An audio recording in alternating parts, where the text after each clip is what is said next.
यानी कि जब तक सिलेबस थोड़ा सा कॉम्प्लेक्स हो जाएगा, बिकॉज रिफ्लेक्शन ऑफ लाइट है, थोड़ा सा हार्ड लगेगा आपको।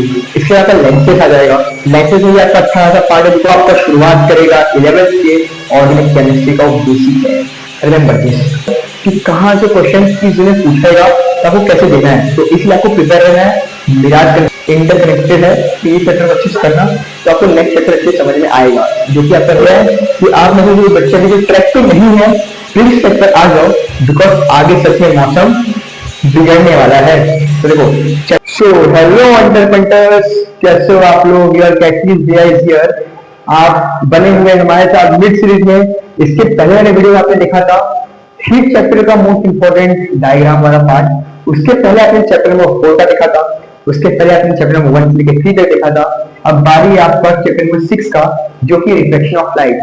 देखो, अब आप एक चीज फील करोगे कि इस सेक्शन से आपका थोड़ा सा आपका जो चैप्टर है, यानी कि जब आपका सिलेबस थोड़ा सा कॉम्प्लेक्स हो जाएगा, बिकॉज रिफ्लेक्शन ऑफ लाइट है, थोड़ा सा हार्ड लगेगा आपको। इसके बाद लेंसेज आ जाएगा। लेंसेज में भी आपका अच्छा खासा पार्ट है, बिकॉज उसमें आपका एक साइड लेंस है। उसके बाद का जो आई कंसेप्ट आ गया कि फार साइडनेस, नियर साइडनेस, तो वो वाला आपका पार्ट होता है लेंसेज। आप उससे जब तक ओवरकम करोगे तब तक आपका आ जाएगा चैप्टर नंबर 8, जो कि आपका मेटलर्जी। वो थोड़ा लेंथी चैप्टर है। और उसके बाद आपका एक प्यारा सा चैप्टर कार्बन कंपाउंड। हाँ हाँ, वो आपको ये फील करा देगा कि भाई साइंस इतना इजी नहीं है जितना इजी आपको लगता है, बिकॉज जो तो आपका कार्बन कंपाउंड वाला पार्ट है, वो आपका शुरुआत करेगा 11th के ऑर्गेनिक केमिस्ट्री का बेसिक है। Remember this. तो चलो इस वीडियो में बात करते हैं। इसको मैंने आपको टीजर दिया है कि आप में से कोई बच्चे अभी जो ट्रैक पे नहीं है, प्लीज ट्रैक पर आ जाओ, बिकॉज आगे सच में मौसम बिगड़ने वाला है। तो देखो, चैप्टर नंबर 6 की बात करते हैं, जो कि आपका रिफ्लेक्शन ऑफ लाइट है। इस वीडियो में आपको मैं बताऊंगा कौन से बहुत अच्छे और बहुत इंपॉर्टेंट डायग्राम थे जो आपके बोर्ड एग्जाम में आ सकते हैं। शुरू करते हैं। आपका पहला ही मैं आपको रेफरेंस दिए एक चीज आपको हेल्प करता हूँ कि मैं आपको फिगर नंबर देता हूँ कि भाई आपकी टेक्स्ट बुक में सीधा जाके फिगर नंबर चेक करके आपको आगे लग जाएगा। तो 6.5 जो आपका है वो है आपका मिराज वाला। मिराज वाला आप समझ जाओगे, आप उसको देखोगे तो भाई बहुत इंपॉर्टेंट है। बेसिकली ये वाला जो आपका आता है वो आपको एक एक्सप्लेन करने के लिए आता है कि एक्सप्लेन द मिराज कंसेप्ट। क्या आ सकता है कि ऐसा आ सकता है कि explain mirage concept with diagram. आप बना लोगे तो आपको 3 मार्क्स मिल जाएगा। देखो, मैं आपको एक आइडिया बता रहा हूँ कि किस किस टाइप से क्वेश्चन आ सकते हैं। मैं चाहूँ तो आपको बस यहाँ पे आके डायग्राम बता दूं, आपका काम खत्म। मेरा जो सीरीज का पार्ट है वो मैं आपको बता रहा हूँ, बट मैं आपको चीज और बता रहा हूँ कि कहाँ से क्वेश्चन किस में पूछेगा, तो आपको कैसे देना है। तो इसलिए आपको प्रिपेयर रहना है मिराज कंसेप्ट वाला। इसके बाद आपका आता है अपेरेंट पोजीशन ऑफ स्टार। ठीक है, तो अपेरेंट पोजीशन ऑफ स्टार वाला भी इतना इंपॉर्टेंट नहीं है, but why to take a risk from this type of diagram, because इसी के नीचे है तो हो सकता है आपको पूछ ले, तो इसलिए आप रेडी रहना। इजी सा इतना टफ नहीं है। देखो, चैप्टर नंबर 6 है आपका, वो 2 मिनट का डायग्राम है कि 2 मिनट में आप प्रैक्टिस करें, एक बार रुक के प्रैक्टिस करें, उसके बाद उसको एक बार खुद से ट्राई किए एंड थर्ड टाइम में आपका डायग्राम बनके तैयार हो जाएगा। तो आपका हो गया अपेरेंट पोजीशन ऑफ स्टार। इसके बाद आता है 6.8 जो कि बहुत ज्यादा इंपॉर्टेंट है। नाम है उसका डिस्पर्शन ऑफ लाइट।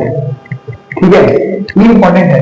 इसी में आपका आता है विड्रॉल वाला कि violet, indigo, green, blue, yellow, orange, red वाला जो आपका पार्ट है, तो ये इंपॉर्टेंट है। वो आपको आएगा कि यहाँ से नॉर्मल आएगा, यहाँ से आपका वो विड्रॉल आपका निकलेगा। तो ये आपका बहुत इंपॉर्टेंट है, इसको आप भी नजरअंदाज मत करना। इसको एक गो थ्रू कर लेना, प्रैक्टिस कर लेना, इसका चांसेस है आपके बोर्ड एग्जाम में आने का। अब इसके बाद का जो नेक्स्ट है, एक बच गया, मार्क कर दिया, ऐसा लगता है कि गिरने वाला है। 6.10 I guess, rainbow production. Rainbow production. अब भैया देखो, इसका भी वही, इसका भी आपका वही रेनबो प्रोडक्शन वाला जो पार्ट है, ये आपको 2 ऑप्शन है इसको पूछने का।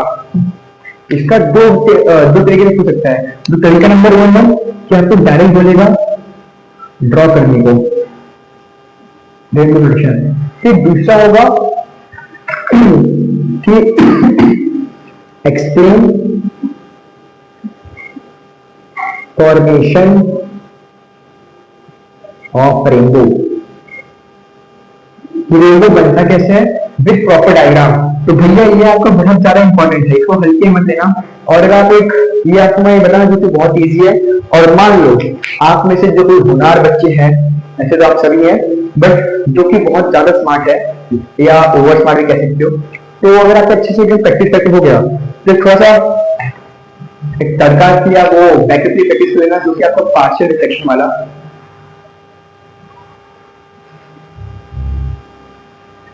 क्या जाने जाएगा आपका काम कठिन हो जाएगा, जिसका चांसेस नहीं है तो आपको क्यों भड़काना जाने दो।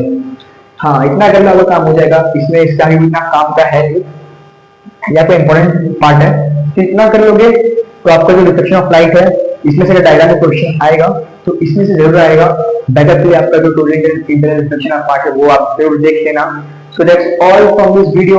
आई होप आपको एक अच्छा हेल्प मिल गया होगा। आने वाले वीडियो में बात करेंगे इसके दूसरे भैया की, ये आपके छोटे भैया हैं, इसके बड़े भैया आपका लेंसेज है, दोनों आपका एक तरह से इंटरकनेक्टेड है। ये चैप्टर अच्छे से करना तो आपको नेक्स्ट चैप्टर अच्छे समझ में आएगा, जो कि आपका रहेगा लेंसेज। तो उस वीडियो में बात करेंगे लेंसेज के इंपॉर्टेंट डायग्राम्स और कंसेप्ट्स के बारे में अलग से वीडियो डिस्कस करेंगे। तो तब तक के लिए टाटा bye bye and 15 epoxy painting.